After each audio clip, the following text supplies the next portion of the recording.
화장실은 어디예요? 남에게 뭔가 질문할 때는 처음에 저기요, 스미마셍이라고 합니다. 화장실은 토이레, 영어 토일렛이 어원이죠. 아소코です. 저기예요. 아소코는 저기. 상대방이 여러 가지 다른 대답을 하겠지만 대개 손가락으로 그 방향을 가리켜주니까 걱정하지 않으셔도 될 거예요.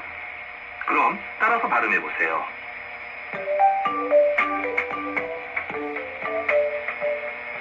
どこですか?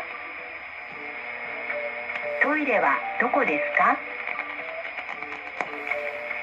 すみません。トイレはどこですか? すみません。トイレはどこですか?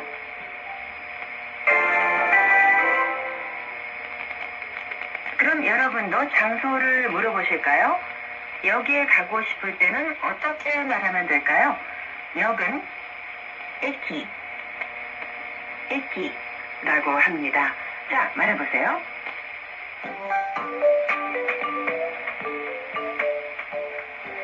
すみません。駅はどこですか? すみません。駅はどこですか?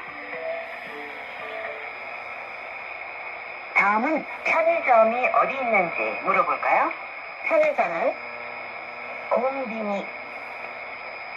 공비니라고 합니다.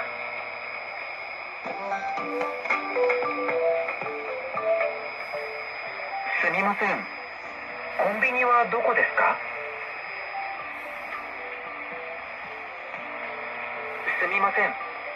コンビニはどこですか?